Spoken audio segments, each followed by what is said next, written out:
Laisse-moi te dire quelque chose que peu de gens osent entendre. Normalise le fait d'aller à la salle de sport seul. Normalise le fait de voyager seul. Normalise le fait d'aller au cinéma seul. Normalise le fait de manger seul au restaurant. Pourquoi ?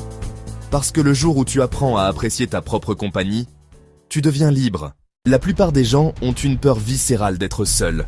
Le silence les angoisse. Il les force à se confronter à eux-mêmes, à leurs doutes, à leurs insécurités.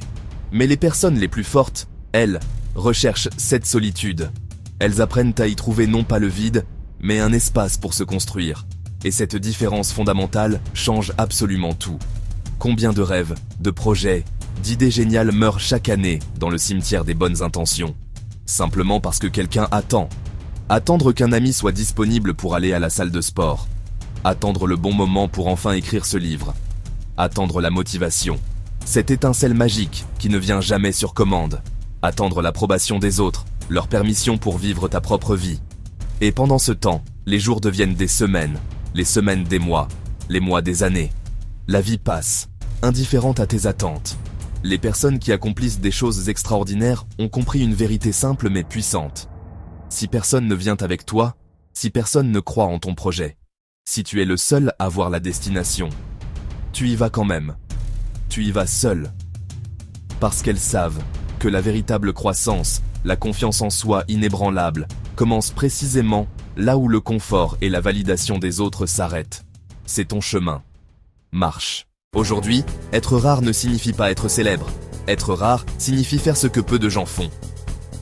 Les personnes rares prennent soin de leur santé, lisent quand les autres défilent sur leur téléphone, pensent à leur avenir quand les autres pensent au week-end, accordent du temps à leur famille, travaillent sur elles-mêmes. Elles comprennent que leur vie dans 10 ans dépend davantage de leurs habitudes que de leur chance. La plupart des gens sous-estiment le pouvoir des mots. Ils les voient comme de simples étiquettes, des sons vides pour décrire le monde.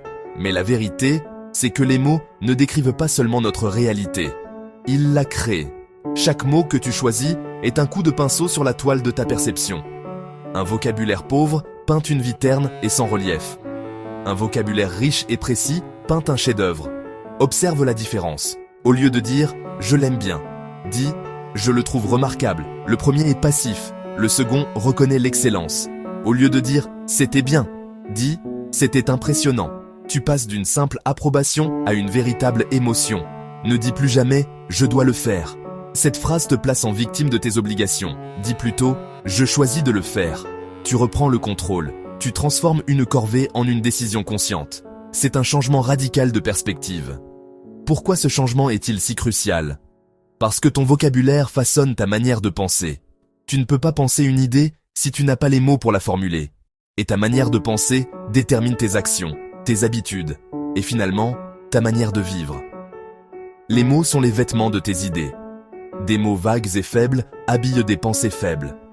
Plus ils sont précis, intentionnels et puissants, plus ton esprit devient affûté et plus ta réalité devient claire. Choisis tes mots comme tu choisis ton destin. Maintenant, abordons quelques vérités qui font mal. Des réalités parfois difficiles à entendre, mais essentielles pour avancer. Première vérité. Ton apparence influence la première impression. Tu peux trouver cela superficiel, voire profondément injuste. Mais c'est une réalité psychologique et sociale. Avant même que tu n'ouvres la bouche, ton apparence a déjà parlé pour toi. Il ne s'agit pas de porter des marques de luxe, mais de montrer que tu te respectes.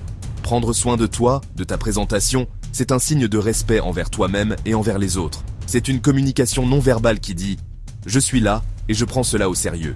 Deuxième vérité, tes actions parlent infiniment plus fort que tes promesses. Les gens n'écoutent pas ce que tu dis que tu vas faire. Ils observent ce que tu fais. Les grandes déclarations et les promesses en l'air s'évaporent. La confiance, elle, se construit brique par des actes constants et fiables. Ta réputation n'est pas le fruit de tes intentions, mais la somme de tes actions passées.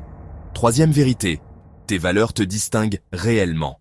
Dans un monde où beaucoup suivent à la foule sans se poser de questions, où l'on choisit souvent le chemin le plus facile, l'intégrité devient une qualité rare et précieuse.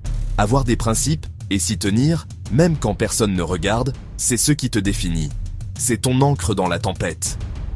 Quatrième vérité, la discipline finit toujours par battre la motivation. La motivation est une étincelle, une émotion passagère. Elle est excitante, mais elle est surtout inconstante. Elle disparaît au premier obstacle, au premier jour de fatigue. La discipline, c'est le moteur qui continue de tourner quand l'étincelle s'est éteinte. C'est se lever quand on n'en a pas envie, c'est faire le travail nécessaire, jour après jour. La discipline reste, c'est elle qui construit les empires. Et enfin, cinquième vérité, l'argent ne crée pas le bonheur à lui seul. C'est un cliché, mais il est vrai. Cependant, son absence crée assurément du malheur. L'argent est un outil.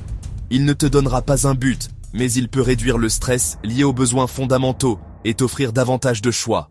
Et la liberté de choisir comment vivre sa vie, où la vivre, et avec qui la partager. Cette liberté a une valeur immense. Le secret n'est pas de devenir parfait. Le secret est de devenir cohérent. Faire ce que tu dis. Respecter tes engagements. Continuer même quand personne ne regarde. Parce que, au final, la confiance en soi ne vient pas de ce que tu possèdes. Elle vient des promesses que tu te fais et que tu tiens. Alors normalise le fait de grandir seul, le fait d'apprendre seul, le fait d'avancer seul. Parce qu'un jour, tu regarderas derrière toi et tu réaliseras que les moments où tu étais seul étaient en réalité les moments où tu étais en train de te construire. Si cette vidéo t'a parlé, écris en commentaire « Je n'attends plus ». Et abonne-toi à Obgentis pour plus de psychologie, de discipline, de sagesse et de développement personnel. Souviens-toi, la personne que tu seras demain dépend des habitudes que tu acceptes aujourd'hui.